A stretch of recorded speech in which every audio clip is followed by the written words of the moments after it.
Nama Ivar the Boneless adalah mimpi buruk bagi bangsa Anglo-Saxon. Di abad-abad penuh darah dan pertempuran, Ivar muncul bukan sebagai prajurit biasa, tapi sebagai legenda yang sulit dipahami, baik oleh musuh maupun sejarawan. Tubuhnya dideskripsikan aneh. Ada yang mengatakan ia tidak memiliki tulang, sehingga berjalan dengan cara merayap atau digendong. Tapi jangan tertipu oleh kelemahannya. Dalam sejarah, Ivar bukan hanya ada, ia adalah pemimpin ganas yang menaklukkan Inggris dengan kecerdikan dan kebrutalan. Di balik julukannya yang misterius, tersembunyi kisah penuh dendam, darah, dan strategi perang yang mengubah peta kekuasaan Eropa. Konfliknya dimulai bukan di medan perang, tetapi dari pembunuhan terhadap ayahnya, Ragnar Lodbrok, pahlawan besar Viking yang dihukum mati secara kejam oleh Raja Inggris. Ivar tidak hanya sedih, ia marah, sangat marah. Dan dari rasa kehilangan itulah lahir sebuah sumpah, membalas dendam atas kematian ayahnya dengan membakar tanah Inggris, membelah benteng-benteng kuatnya, dan membuat nama Viking menggema dalam ketakutan. Inilah awal dari invasi besar Viking, dipimpin oleh sosok yang tubuhnya lemah tapi pikirannya tajam seperti pedang. Kisah masa kecil Ivar penuh misteri dan mitos. Menurut legenda Nordik, ibunya adalah penyihir kuat, Aslaug, yang memperingatkan Ragnar agar tidak menyentuhnya setelah ritual suci. Tapi peringatan itu diabaikan.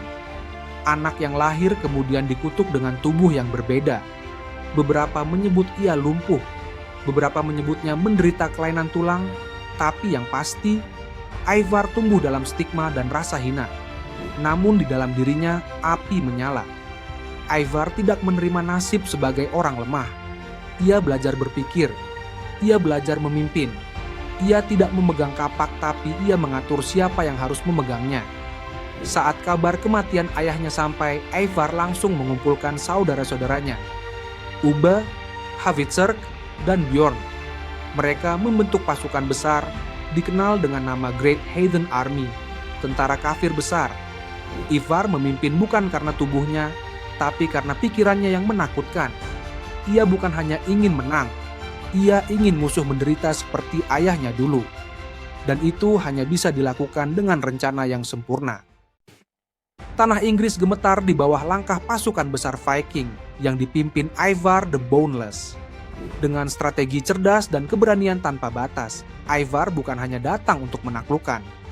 Ia datang membawa amarah seorang anak yang kehilangan ayahnya. Dendamnya terhadap Raja Aela, pembunuh Ragnar Lodbrok, menjadi titik pusat dari segala kehancuran yang ia taburkan. Kota demi kota jatuh, dinding-dinding istana runtuh, dan keheningan digantikan suara denting pedang serta teriakan para prajurit. Tapi Ivar tak terburu-buru. Ivar menyusun siasat matang, mengintai jalur dagang, menyabotase logistik, dan mengadu domba para raja kecil di Inggris. Ketika akhirnya Raja Aela ditangkap, Ivar tidak menginginkan kematian cepat.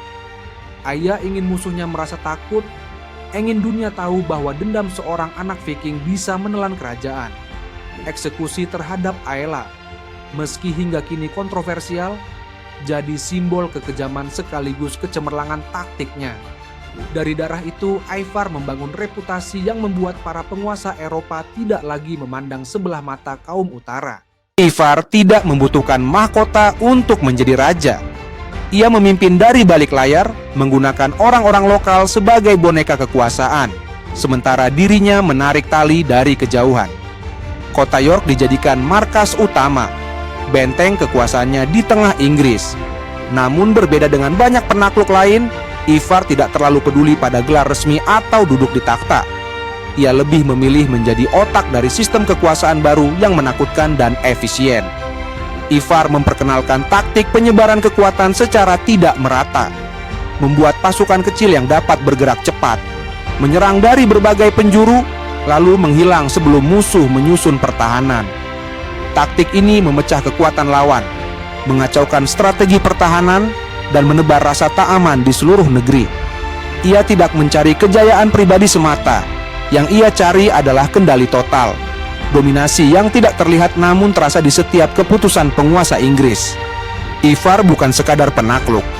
Ia adalah perencana, pemanipulasi, dan bayangan yang tidak bisa ditebak.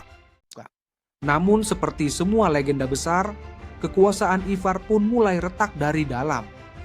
Perbedaan pandangan dengan saudara-saudaranya muncul, terutama tentang seberapa jauh mereka harus membawa perang. Ivar tetap pada jalur kekejaman dan kontrol mutlak, sementara yang lain mulai mempertanyakan moralitas dan tujuan akhir mereka. Ketegangan meningkat, dan dalam beberapa catatan, Ivar bahkan disebut membunuh sekutunya sendiri untuk mempertahankan dominasinya. Musuh pun tidak tinggal diam. Para bangsawan Inggris mulai bangkit menyatukan kekuatan dan membentuk aliansi baru. Dalam salah satu pertempuran terakhirnya, Ivar diduga kalah dan gugur. Meski catatan tentang kematiannya simpang siur, ada yang menyebut ia mati di medan perang, ada pula yang percaya ia ditinggalkan oleh pasukannya. Bahkan ada versi yang mengatakan Ivar hilang dan jasadnya tak pernah ditemukan. Namun satu hal pasti, akhir hidup Ivar bukan akhir dari pengaruhnya. Ia sudah membakar satu bagian sejarah yang tak akan pernah padam. Ivar the Boneless telah lama tiada, tapi jejaknya tetap membara. Dari tubuh yang lemah secara fisik, lahir kekuatan mental dan strategi yang menaklukkan daratan luas. Ivar adalah bukti bahwa kelemahan bukan akhir, tapi bisa menjadi awal dari sesuatu yang jauh lebih besar. Ia menulis sejarah bukan dengan pena, tapi dengan pedang dan ketakutan. Dan meski banyak yang ingin menghapus namanya, sejarah terus membisikkan kisahnya ke generasi berikutnya. Sebagai pemimpin yang tak biasa, namun luar biasa berani. Hingga kini, Ivar tetap menjadi tokoh penuh misteri. Apakah ia benar-benar tanpa tulang? Atau hanya mitos yang dibentuk oleh rasa takut para musuhnya?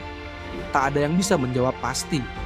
Tapi satu hal yang tak terbantahkan, nama Ivar terus hidup dalam legenda budaya populer dan hati mereka yang percaya bahwa bahkan dalam keterbatasan, seseorang bisa menjadi penguasa dunia. Jika kamu terinspirasi oleh kisah luar biasa ini, jangan lupa klik tombol suka. Tuliskan pendapatmu di kolom komentar, dan subscribe channel Biografi Kilat untuk mengikuti kisah tokoh-tokoh berpengaruh lain yang mengubah sejarah dengan cara tak terduga.